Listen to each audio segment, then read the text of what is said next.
मैं आज की इस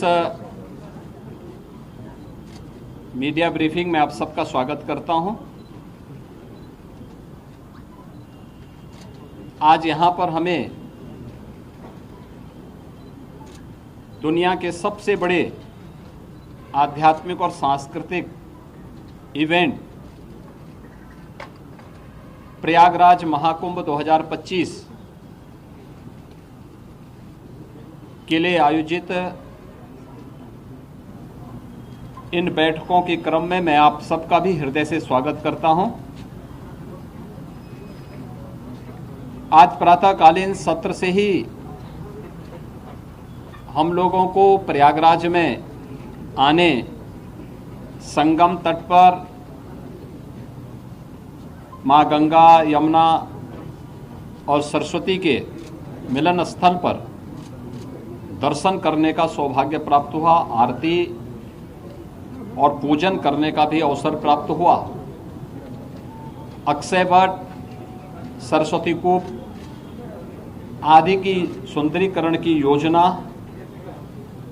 और लेटे हुए हनुमान जी के कॉरिडोर निर्माण के कार्य को भी और दर्शन करने का भी अवसर प्रातःकालीन सत्र में हमें हुआ है।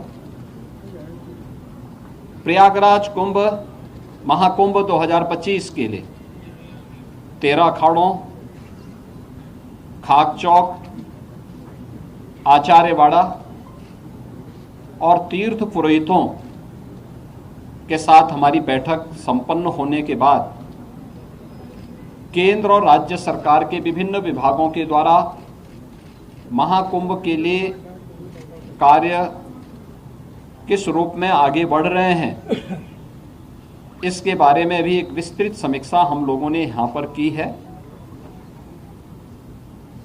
दिव्य एवं भव्य कुंभ के जो थीम प्रधानमंत्री मोदी जी ने 2019 में हम लोगों को दी थी, कुंभ भी स्वच्छ, सुरक्षित और सुव्यवस्थित हो सकता है। 2019 का प्रयागराज कुंभ उसका एक उदाहरण बना था। वह एक्सपीरियंस उत्तर प्रदेश टीम के पास है और उस अनुभव का लाभ लेते हुए 2025 के महाकुंभ की तैयारी युद्ध स्तर पर आगे बढ़ चुकी है। अब तक 5,600 करोड़ रुपए से अधिक की प्रोजेक्ट को, प्रयागराज को भी भव्य और सुंदर बनाना है। 2019 में प्रयागराज की शोभा पर पूरी दुनिया आकर्षित हुई थी। लगभग 24 करोड़ श्रद्धालु जनों ने प्रयागराज आकर के संगम में स्नान किया था और इतने बड़े आध्यात्मिक और सांस्कृतिक आयोजन में सहभागी बने थे। लगभग 100 के आसपास देशों के राजनयिकों ने भी यहां पर आकर के इस बड़े आयोजन में भागीदार बनकर के भारत की आध्यात्मिक और समृद्ध सांस्कृतिक परंपराओं का अवलोकन करने का उन्हें भी अवसर प्राप्त हुआ था और उसी को और भव्य रूप देने के लिए हम लोगों ने यह कार्रवाई विभिन्न विभागों ने प्रारंभ की है, जिसमें उत्तर प्रदेश सरकार के साथ साथ केंद्र सरकार के भी रेलवे के द्वारा, एयरपोर्ट अथॉरिटी के द्वारा, भारतीय राष्ट्रीय राजमार्ग प्राधिकरण के द्वारा और भी अन्य विभागों के द्वारा मिलकर के बेहतरीन तरीके से अपने कार्यों को आगे बढ़ाया जा रहा है। यद्यपि जब कुंभ का आयोजन होता है तो उस समय संगम में जल का जो स्तर होता है उस समय लगभग ये 8 से 10 हजार क्यूसिक वाटर वहां पे होता है। आज प्रातःकालीन सत्र में हम लोगों ने देखा है जल की मात्रा भी लगभग 2.25 लाख से लेकर 2.5 लाख क्यूसिक वाटर अभी यहाँ पे जल है। जल को रिसीट होने में अभी 10-12 दिन लग सकता है, लेकिन कुंभ की तैयारी में, महाकुंभ की तैयारी में फिलहाल कोई बाधा नहीं है। और हम लोगों ने एक डेडलाइन दी है कि 15 दिसंबर तक हर हाल में सभी प्रकार के कार्य, निर्माण के कार्य संपन्न होने के साथ ही कुंभ के दायरे को भी बढ़ाने का कार्य 2013 के प्रयागराज कुंभ की तुलना में इस बार उससे दुगने से अधिक क्षेत्र में कुंभ फैलेगा।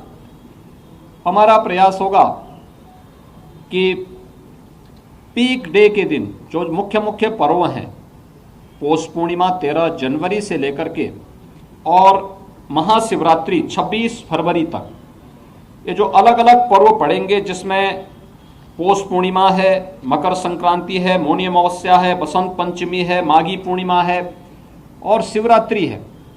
इन 6 प्रमुख त्योहार जो स्नान होंगे, पर्व और त्योहार पड़ेंगे, पीक डे के दिन छोड़ करके शेष अन्य दिनों पर किसी भी श्रद्धालु को 1 किलोमीटर से अधिक पैदल न चलना पड़े। 7000 से अधिक परिवहन निगम की बसेज, शटल बसेज यहाँ पे सेवा के लिए लगाई जाएंगी, इलेक्ट्रिक बसेज लगाई जाएंगी और भी व्यवस्था यहाँ पर हम लोग देने का कार्य कर रहे हैं। प्रयागराज महाकुंभ के बहाने एक भव्य और दिव्य रूप में देखने को मिलेगा। सुरक्षा के लिए भी बेहतरीन तैयारियां की जा रही हैं। आर्टिफिशियल इंटेलिजेंस के टूल्स का भी इस्तेमाल किया जा रहा है और कहीं भी किसी भी प्रकार की कोई असुविधा नहीं होगी। जीरो प्लास्टिक के लक्ष्य को लेकर के प्रयागराज कुंभ को हम लेकर के चले हैं। जीरो लिक्विड डिस्चार्ज, किसी भी प्रकार का सॉलिड या लिक्विड डिस्चार्ज मां गंगा और यमुना में उस दौरान न हो, इसकी तैयारी। और जितने भी ड्रेनेज सीवर हैं, ये सब तब तक टेप हो चुके होंगे या एसटीएफ में इन्हें डाइवर्ट करके या बायोरेमेडिएशन की पद्धति के माध्यम से हम उसे शुद्धिकरण से ही उससे डिस्चार्ज करेंगे। ये सारी सुविधाएं यहाँ पर हम लोग देने जा रहे हैं और मुझे पूरा विश्वास है कि प्रयागराज कुंभ 2019 ने एक मानक स्थापित किया था, उससे भी बड़े स्तर पर एक भव्य और दिव्य कुंभ को स्वच्छ, सुरक्षित और सुव्यवस्थित कुंभ के रूप में हमें स्थापित करने में सफलता प्राप्त होगी। इस संबंध में मैं आप सबका भी आह्वान करूंगा। 2019 के कुंभ के, प्रयागराज कुंभ के लिए की सफलता में आपकी भी बड़ी भूमिका थी। इस बार फिर से अपनी सकारात्मक भूमिका के साथ प्रयागराज को और भारत के सनातन धर्म के इस भव्य आयोजन को वैश्विक मंच तक पहुंचाने में आप सबका सकारात्मक योगदान होगा। आप सबको मैं एक बार फिर से धन्यवाद देता हूं, आपका अभिनंदन करता हूं। बहुत बहुत धन्यवाद जी। आज यहाँ पे लोगो भी, प्रयागराज महाकुंभ का लोगो जारी हुआ है। सर्वसिद्धि प्रदा कुंभ का जो 2019 में यहाँ का लोगो था, उसी व्यवस्था को आगे बढ़ा करके प्रयागराज जो महाकुंभ प्रयागराज 2025 का लोगो आज जारी हुआ है।